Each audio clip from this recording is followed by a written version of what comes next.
In October, everyone was going to Halloween skate grounds, so the night before Halloween, I decided to go to this apparently really scary one down my street. My friends Chris, Amy, Faye, and Lewis and Logan all went too.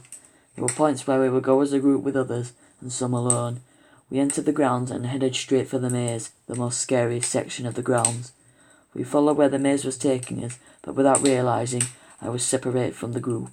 Realising I had to finish the maze by myself, I kept on walking, having no other option.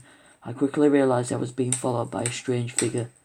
My first assumption was that he was an actor, but I quickly realised that he wasn't, as the moonlight was shining off the blade in his hand. I started to walk faster to get away from the figure. I turned a corner and came to a stop, as there was a wall right in front of me, obviously a dead end. I started to panic, wondering about the shady figure, when I suddenly heard heavy breathing and hysterical laughter from behind me. I basically fell to the floor, shaking, so scared I couldn't move. I then heard the sound of the knife cutting through the bushes. I grasped what I could to get a grip and crawled through the bushes to get away. When I saw my friends, I ran out to meet them. They started questioning me about what had happened because I had a look of complete fear on my face. I was breathing heavily. I told them about the figure and the knife. My friends said I should report what happened, but I just wanted to get home and forget about it. I realised I made a mistake by not reporting it, but I haven't heard anything until a week later. I got told by Logan that a guy had got arrested at the same scareground in the same maze for chasing people and at one point stabbing someone. I'm just glad I got away when I did.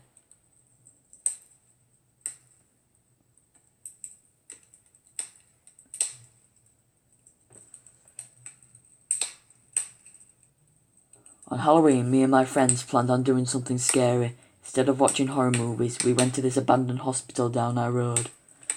We took our phones for the flashlight and the camera. We decided to go about 9 so it was dark. We rode our bikes down there, and one of my friends brought a sledgehammer to help us get in and use as a weapon just in case. When we arrived, most of the building had barbed wire and metal around it, but we managed to find a point where we could smash through easily. We jumped through the window, and once we entered, we realised it was much bigger than we thought.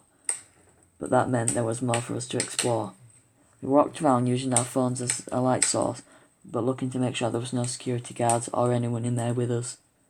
We found some of the old wards the patients were in, and we also heard there was a mental institution part of the hospital, so we decided to find that. Whilst we were walking to the institution, I turned and saw what looked like a person's body.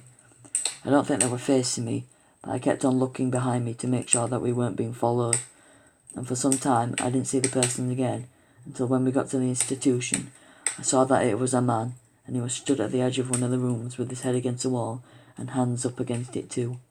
My friend Jamie saw it too, but we decided we would keep watching and see if he moved, but for a long time he just stood there like that, facing the wall, not moving a muscle. When we finally looked away, we heard a laugh from behind us. As we all turned and saw him facing us, he had a huge grin on his face, a grin that has stuck with me for my whole life. We were all frozen in fear as the man looked at us with the most terrifying face I had ever seen, till he started fully turned around and started moving towards us. We then booked it as fast as we could, trying to find the window that we came through. Eventually we found it and managed to escape before he could find us. Once we all got out, we booked it again back to our street and all went home. We decided not to mention this to anyone in risk of us getting in trouble, but this will still remain the most terrifying moment of my life. I recently found out the place is getting demolished, so I have nothing to worry about anymore. And I'm glad that nothing has happened since, and I can just put this all behind me.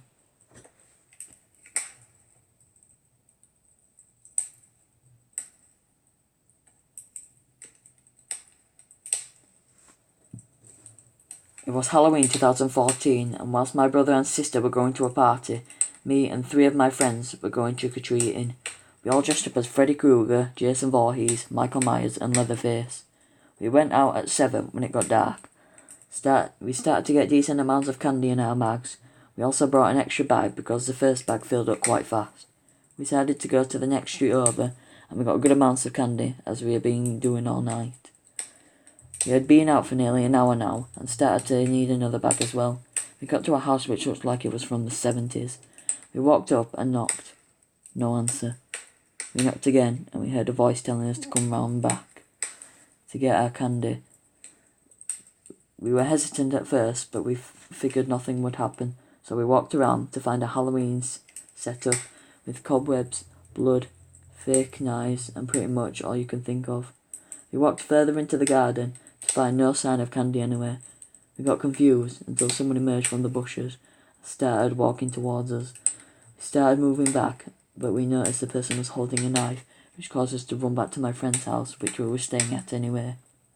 When we got back, we told his mum what had happened, and she called the police. We told them about the man, but when they drove down to the house, they couldn't find anyone.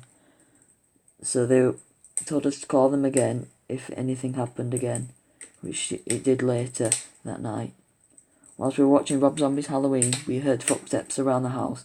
We all started freaking out as we saw the man into the living room and run over to us. He actually tried kidnapping me and my friend Alex, but my friend's dad came rushing downstairs, came into the living room, and saw us being dragged away, which then caused him to hit the man over the head with a lamp, which knocked him down, cutting open his head. We called the police, and he was arrested. The police also caught another man with him, too, but at least they were gone now, and can't do any harm to anyone else.